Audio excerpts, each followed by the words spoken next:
Any time Bharat దాడి చేస్తుంది. ఇది పాకిస్తాన్ బలమైన నమ్మకం. భారత్ను ఢీకొట్టే సత్తా లేకపోయినా మేకపోతు గాంభీర్యం ప్రదర్శిస్తోంది. బలం కూడగట్టుకునే కుయుక్తులు పన్నుతోంది.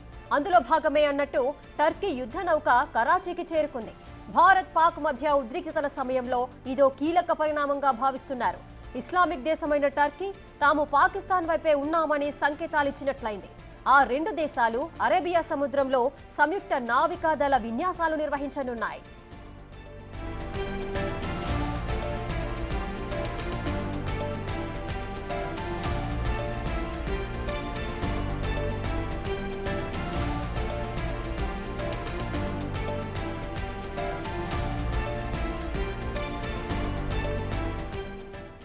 పూర్తి డీటెయిల్స్ మా ప్రతినిధి శివ అందిస్తారు. శివ, టర్కీ నౌక పాకిస్తాన్ వైపుగా కదులుతోంది. ఆ రెండు దేశాలు కూడా అరేబియా సముద్రంలో సంయుక్త నావికాదళ విన్యాసాలు నిర్వహించనున్నట్లుగా సమాచారం అందుతోంది.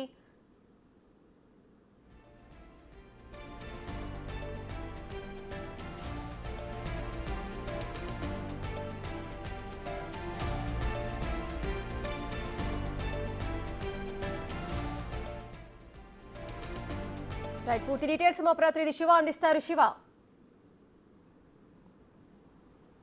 రైట్ రేఖ, పాకిస్తాన్ భారత్ మధ్య ఉద్రిక్త పరిస్థితులు నెలకొన్న నేపథ్యంలో పాకిస్తాన్ మిత్రదేశమైన ఆఫ్ఘనిస్తాన్ ఇప్పటికే దూరమైంది. ఇటు చైనా అలాగే టర్కీ బలం కూడగట్టే ప్రయత్నంలో పాకిస్తాన్ ఉంది. దానిలో భాగంగానే టర్కీకి సంబంధించిన యుద్ధ నౌక ఇప్పటికే పాకిస్తాన్ పోర్టులకు చేరుకున్నట్టు తెలుస్తుంది. పాకిస్తాన్కు ఈ యుద్ధ నౌక ద్వారా భారత్ టార్గెట్గా యుద్ధం చేసేందుకు టర్కీ ఇండైరెక్ట్గా పాకిస్తాన్కు సహాయం చేసినట్లుగానే అర్థమవుతుంది. దానికి సంబంధించిన యుద్ధ నౌక కూడా ఇక్కడికి ప్రధానంగా పాకిస్తాన్ చేరుకుంది. ఎప్పుడు యుద్ధం చేసేందుకు రెడీ అయితే అప్పుడు సిద్ధంగా ఉన్నట్లు కూడా తెలుస్తుంది. దానిలో భాగంగానే ఈ పాకిస్తాన్కు సంబంధించి కరాచీకి ఇప్పటికే టర్కీ యుద్ధ నౌక చేరుకుంది.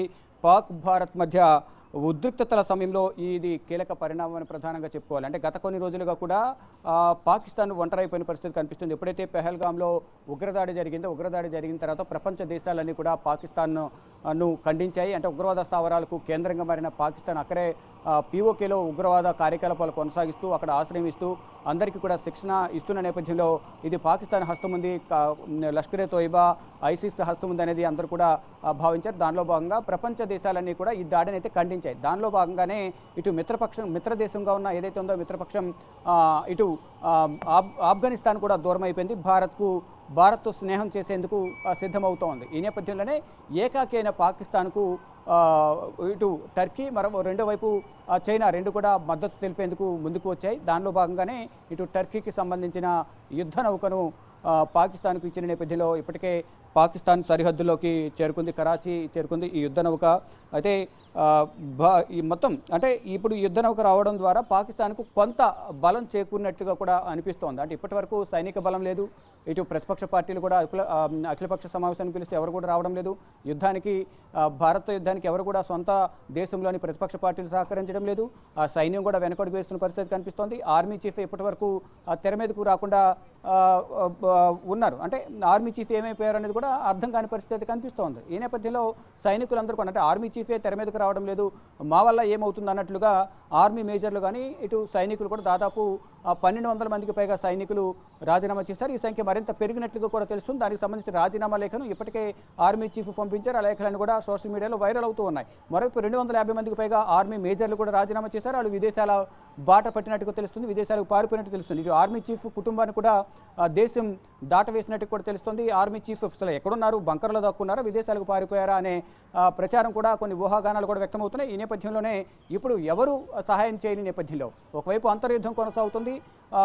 బలూచ్ లిబరేషన్ ఆర్మీ ఏదైతే ఉందో బలూచ్ అనే ఒక సపరేట్ దేశాన్ని ఇవ్వాలంటూ కూడా దశాబ్ద కాలంగా వారు పోరాటం చేస్తున్నారు. ఇటు పాకిస్తాన్ సంబంధించిన ప్రభుత్వం ఎటు తేల్చడం లేదు, ఎటువంటి అధికారిక ప్రకటన చేయడం లేదు. ఈ నేపథ్యంలోనే పాకిస్తాన్ సైన్యం టార్గెట్గా బిఎల్ఏ దాడులు చేస్తుంది. దాదాపు ఇప్పటి వరకు 100 మందికి పైగా పాకిస్తాన్ సైనికులు చనిపోయారు.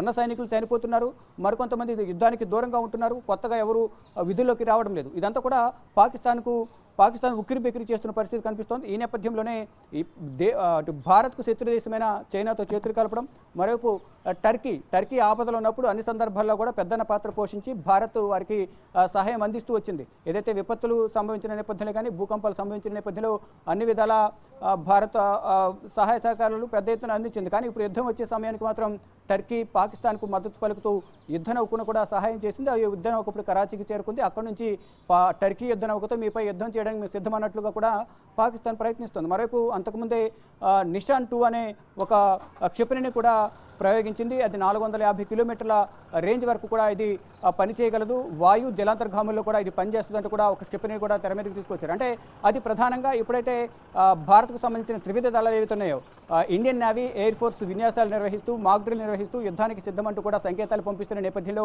మేమేం తక్కువ కాదు అంటూ కూడా వారు కూడా ఒక క్షిపణిని నిషాన్ 2 అనే ఒక రేఖ శివ, అయితే మరి భారత్ ప్రణాళికలు వ్యూహాలు ఏ విధంగా ఉండబోతున్నాయి? రైట్, ఎటు నుంచి వచ్చినా కానీ ఎవరితో కలిసి వచ్చినా కానీ యుద్ధానికి సిద్ధమనే సంకేతాలు అయితే భారత్ పంపిస్తూ ఉంది. దానిలో భాగంగా మొదటి నుంచి కూడా మేము ప్రతీకారం తీర్చుకుంటాము, ఎట్టి పరిస్థితులను ఉగ్రవాదాన్ని ఉపేక్షించేది లేదు, ఉగ్రవాదాన్ని ప్రోత్సహించిన వారిని, ఉగ్రవాదానికి ఆశ్రయించిన ప్రాంతాన్ని మొత్తాన్ని ఊడ్చిపారేస్తామంటూ మొదటి నుంచి కూడా ప్రధాని నరేంద్ర మోడీ బీహార్లో బహిరంగ సభలో కీలక వ్యాఖ్యలు చేశారు.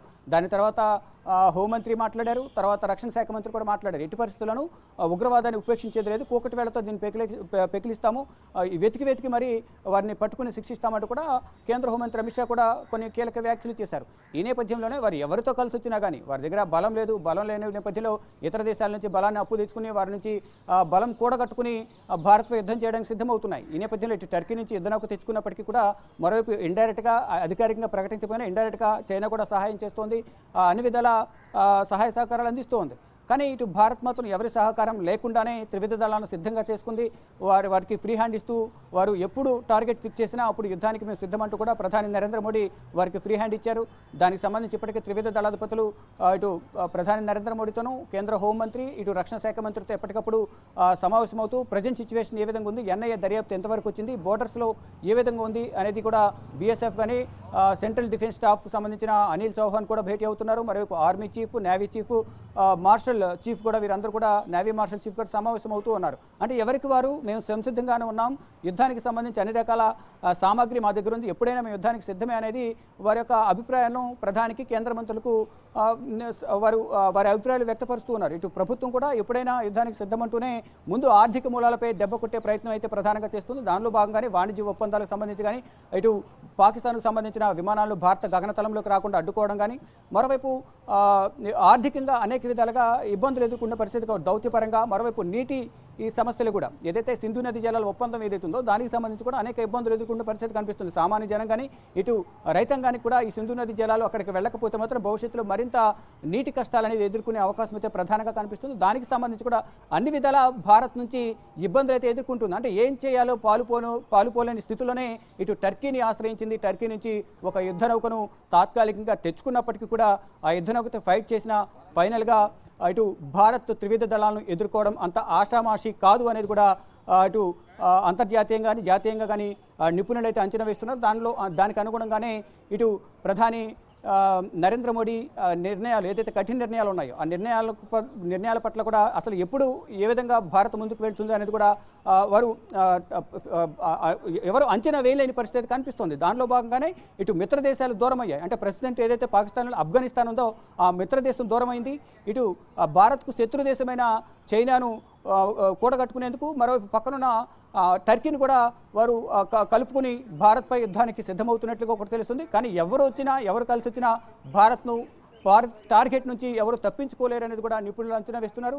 మళ్ళీ ఇప్పుడు కొత్తగా చూసుకుంటే రష్యా అధ్యక్షుడు పుతిన్ కూడా ఫోన్ చేసి నా పూర్తి మద్దతు ఉంటుంది, అన్ని విధాల సహాయ సహకారాలు అందిస్తాము, యుద్ధ సమయంలో కూడా ఏ సహాయం కావాలన్నా మేము ఇస్తామంటూ కూడా పుతిన్ కూడా ప్రధాని నరేంద్ర మోడీకి ఫోన్ చేసి హామీ ఇచ్చిన నేపథ్యంలో ఇప్పటికే భారత్ను ఎదుర్కోలేకపోతున్నాయి. ఇప్పుడు రష్యా అధ్యక్షుడు పుతిన్ యాడ్ అయ్యారు. అసలు ఏం చేయాలనేది కూడా పాలుపోలేని స్థితిలో ప్రజెంట్ పాకిస్తాన్ సిచ్యువేషన్ ఉందనే ప్రధానంగా చెప్పుకోవాలి. ఏదైనా ఇప్పుడు భారత్ యుద్ధానికి సిద్ధమవుతున్న నేపథ్యంలో అరేబియా సముద్రంలో ఇండియన్ కోస్ట్ గార్డులు విన్యాసాలు నిర్వహిస్తూ మాక్ డ్రిల్ నిర్వహిస్తున్నారు. మరోవైపు ఇండియన్ ఎయిర్ ఫోర్స్ కూడా అటు నేషనల్ హైవే పైన విన్యాసాలు నిర్వహిస్తున్నారు. భారత ఆర్మీ కూడా ఈ సరిహద్దులో మాక్ డ్రిల్ నిర్వహిస్తూ పాకిస్తాన్పై ఎప్పుడైనా యుద్ధానికి సిద్ధమంటూ కూడా వారు కూడా ధీటుగా సమాధానం ఇస్తున్న పరిస్థితి కనిపిస్తుంది. ఈ నేపథ్యంలోనే త్రివిధ దళాలను కూడా యుద్ధానికి సంసిద్ధత వ్యక్తం చేస్తున్న నేపథ్యంలో పాకిస్తాన్కు మాత్రం అనుకున్నంత బలం లేకపోవడం, సొంత దేశంలోనే అంతర్యుద్ధం కొనసాగడం, అనేక ఇబ్బందులు ఎదుర్కొంటున్న నేపథ్యంలో ఇతర దేశాల మద్దతు కూడగట్టుకుని భారత్పై యుద్ధం చేసేందుకు సిద్ధమవుతుందని చెప్పాలి. Akhila. Right, thank you Shiva, thanks for the live details.